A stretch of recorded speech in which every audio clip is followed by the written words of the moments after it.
Start to basic में। Friends, आज हम लोग पढ़ने जा रहे हैं जियोमॉर्फोलॉजी, जिसको हम भू आकृति विज्ञान कहते हैं। और इसके अंतर्गत जो भी चैप्टर होंगे आज से हम लोग शुरू करेंगे। तो इसी क्रम में आइए स्टार्ट करते हैं। आप देख रहे हैं जियोमॉर्फोलॉजी, ठीक है। जियोमॉर्फोलॉजी के अंतर्गत हम जो आज पढ़ेंगे वो पढ़ेंगे इंटीरियर ऑफ द अर्थ, यानी भूगर्भ के बारे में। अब भूगर्भ, पृथ्वी की जो अंदर की जो चट्टानें होती हैं वो भूगर्भ के अंतर्गत हम पढ़ेंगे। अब इस भूगर्भ को जानने के लिए जो हमारे पास साधन हैं, जिन साधनों से हम जानते हैं उसके अंतर्गत दो आते हैं। भूगर्भ को जानने के जो साधन हैं उसमें क्या है, प्राकृतिक साधन और दूसरा है अप्राकृतिक साधन। प्राकृतिक साधन को जिसको हम नेचुरल सोर्सेस कहते हैं, अप्राकृतिक आर्टिफिशियल सोर्सेस। अब प्राकृतिक साधन में जो मुख्य दो जो प्रकार हैं इनके, उसमें आता है ज्वालामुखी उद्गार। मतलब ज्वालामुखी जब निकलता है तो उसके साथ मैग्मा बाहर आता है, और मैग्मा जब बाहर आता है तो वह तरल होता है, धरातल पा करके फैलता है। तो इसका मतलब कहीं ना कहीं ये पता चलता है कि ज्वालामुखी उद्गार से जो लावा मैग्मा निकल रहा है द्रवित अवस्था में, यानी धरातल के अंदर जो चट्टानें हैं वो किस रूप में है, तो द्रवित रूप में है। इससे ये पता चलता है कि धरातल यानी भूगर्भ में कहीं न कहीं जो चट्टानें हैं वह द्रवित अवस्था में हैं। तो उसका पता हमें ज्वालामुखी उद्गार से पता चलता है। दूसरा देखते हैं इसमें भूकंप विज्ञान। भूकंप विज्ञान के माध्यम से भी हम धरातल के अंदर किस तरह की चट्टानों की बनावट है, भूगर्भ में क्या है, उसके बारे में हम पता लगाते हैं। अब भूकंप विज्ञान में आता है भूकंप। भूकंप जब आता है, जैसे आप देख सकते हैं ये भूकंप जैसे आता है तो जहां से शुरू होता है भूकंप वहां उसको हम मूल कहते हैं, भूकंप का मूल कहते हैं। और जब ये धरातल पर ऊपर ये जैसे स्टार्ट होता है भूकंप तो उसमें लहरें उत्पन्न होती हैं, और वो लहरें जहां सर्वप्रथम धरातल पे महसूस होती हैं उसको अधिकेंद्र या केंद्र कहते हैं। क्लियर हो गया यहां तक।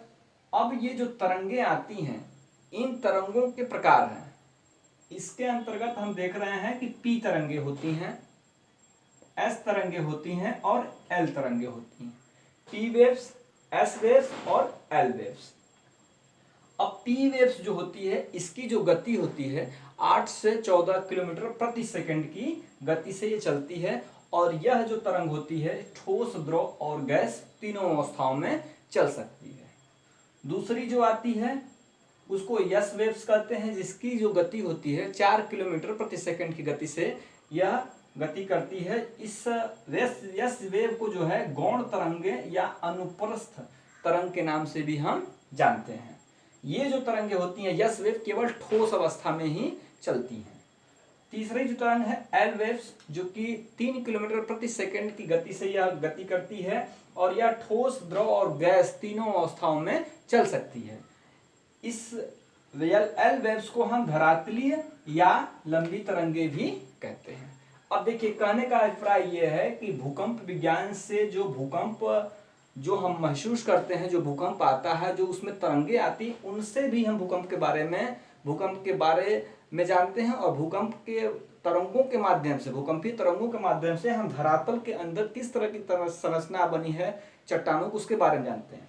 उदाहरण स्वरूप देखिए, यस वेव अगर जहां से चलती है तो यह ठोस में ही गति करती है। मतलब कि यस वेव ठोस तरह की चट्टानों में ही गति कर सकती है। तो जहां भूकंप में यस तरंगे महसूस हो रही हैं वहां हमें जानना चाहिए धरातल के अंदर वह जो हिस्सा है वो क्या है, ठोस है। अगर पी और एस अगर एल चलती हैं तो यह ठोस, द्रव और गैस तीनों अवस्था में चल सकती हैं। तो इस तरह से हम ज्वालामुखी उद्गार और भूकंप विज्ञान के माध्यम से भूगर्भ के बारे में जानने का प्रयास करते हैं।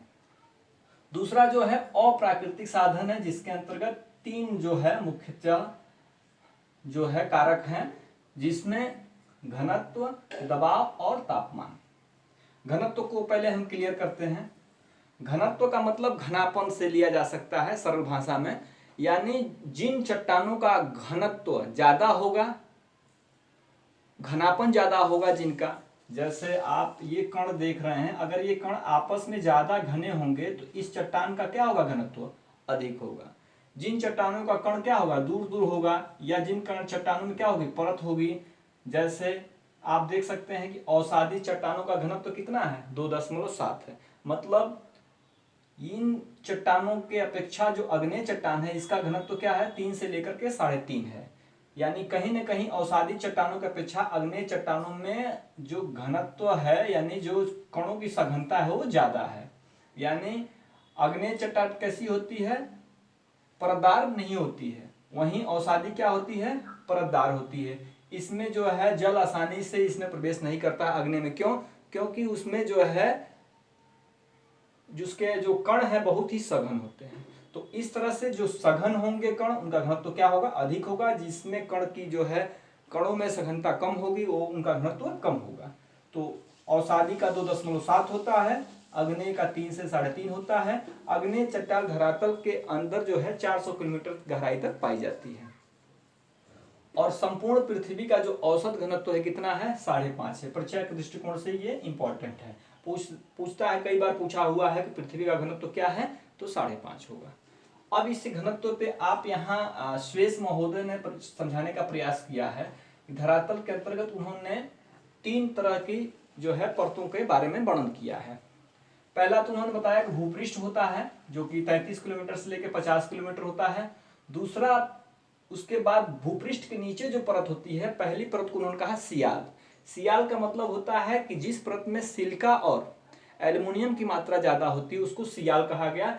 इस परत की जो गहराई है 50 किलोमीटर से लेकर के 300 किलोमीटर तक पाई जाती है, जिसका औसत घनत्व है 2.75 से 2.9। सियाल के ठीक नीचे सीमा की परत पाई जाती है जिसमें सिलिका और मैग्नीशियम की मात्रा अधिक होती है, उसको हम सीमा कहते हैं, जिसकी औसत घनत्व 2.9 से लेकर के 4.75 है।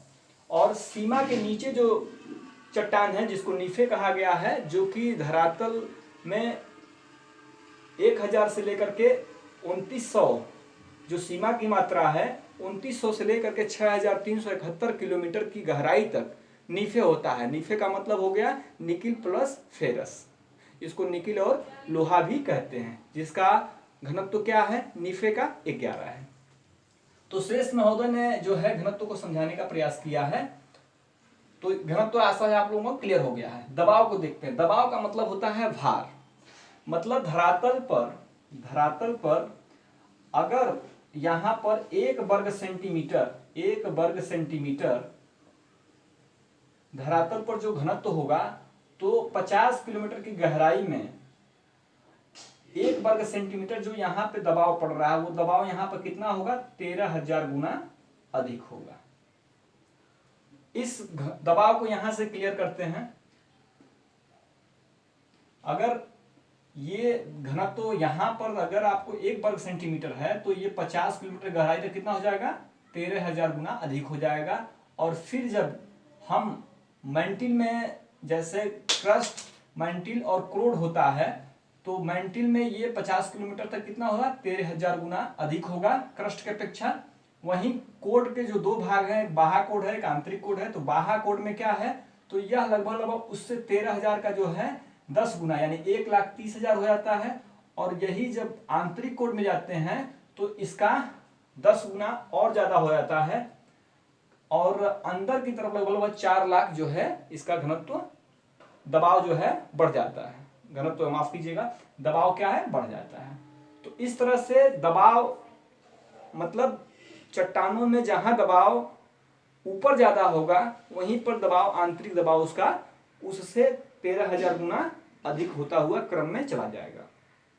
यानी कहीं न कहीं पृथ्वी पर जब दबाव बढ़ेगा तो नीचे जो है भूगर्भ में भी वो दबाव महसूस किया जाएगा, जिससे चट्टानें दबने के बाद से क्या होती हैं, उसका गलनांक बढ़ जाता है और पिघलती हैं और फिर जो है मैग्मा या द्रव अवस्था में पाई जाती हैं। तीसरा कारक इसका है तापमान। सामान्यतः तापमान जो है 32 मीटर की गहराई पर क्या होता है, 1 डिग्री सेल्सियस बढ़ जाता है।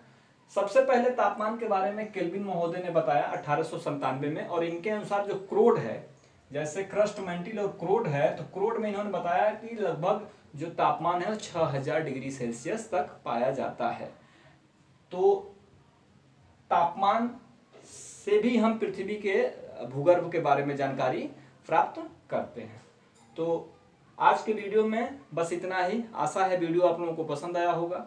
वीडियो पसंद आता है तो चैनल को सब्सक्राइब, लाइक और जरूरतमंदों को वीडियो शेयर करना ना भूलें। मिलते हैं अगले वीडियो में, तब तक के लिए नमस्कार, धन्यवाद।